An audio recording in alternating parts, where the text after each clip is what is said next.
भगवान विष्णु गरुड़ पर बैठकर कैलाश पर्वत पर गए। द्वार पर गरुड़ को छोड़कर खुद शिवजी से मिलने अंदर चले गए। तब कैलाश की अपूर्व प्राकृतिक शोभा को देखकर गरुड़ मंत्र मुग्ध थे कि तभी उनकी नजर एक खूबसूरत छोटी सी चिड़िया पर पड़ी। चिड़िया कुछ इतनी सुंदर थी कि गरुड़ के सारे विचार उसकी तरफ आकर्षित होने लगे। उसी समय कैलाश पर यमदेव पधारे और अंदर जाने से पहले उन्होंने उस छोटे से पक्षी को आश्चर्य की दृष्टि से देखा। गरुड़ समझ गए उस चिड़िया का अंत निकट है और यमदेव कैलाश से निकलते ही उसे अपने साथ यमलोक ले जाएंगे। गरुड़ को दया आ गई। इतनी छोटी और सुंदर सी चिड़िया को मरता हुआ नहीं देख सकते थे वो। उसे अपने पंजों में दबाया और कैलाश से हजारों कोस दूर एक जंगल में एक चट्टान के ऊपर छोड़ दिया और खुद वापस कैलाश पर आ गए। आखिर जब यम बाहर आए तो गरुड़ ने पूछ ही लिया कि उन्होंने उस चिड़िया को इतनी आश्चर्य भरी नजरों से क्यों देखा था।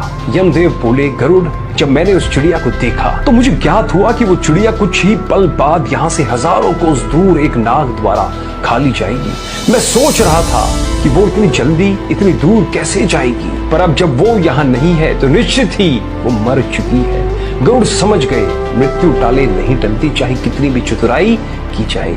इसलिए कृष्ण जी कहते हैं, करता तू वह है जो तू चाहता है, परंतु होता वह है जो मैं चाहता हूँ। इसलिए कर तू वह जो मैं चाहता हूँ, फिर होगा वह जो तू चाहेगा। जब अचानक से सभी देवताओं का ध्यान कुरुक्षेत्र की तरफ आ गया, शिव जी की समाधि टूट गई। वे समाधि से अचानक बाहर आ गए। पार्वती माता बहुत ही आश्चर्यचकित हुई और शिव जी से कहा, हे प्रभु, आपने इतने सालों से चली आ रही समाधि को अचानक क्यों तोड़ा? क्या कोई विशेष कारण है? भगवान शिव ने तब कहा, पार्वती, आज पृथ्वी पर एक बहुत बड़ी घटना घटने वाली है और उस घटना के सब देवता साक्षी बनना चाहते हैं। ये जो घटना देखने को मिलेगी वो बहुत पुण्य अर्जित करने पर भी कभी कभी ही मिलती है। आज स्वयं ईश्वर कुरुक्षेत्र की धरती पर उस महाज्ञान को बरसाने वाले हैं जिसको ग्रहण करने मात्र से ही मनुष्य महामहिम की स्थिति पालेगा। आज स्वयं वे श्री कृष्ण अपने खुद के मुख से गीता का ज्ञान उच्चारण करने वाले हैं।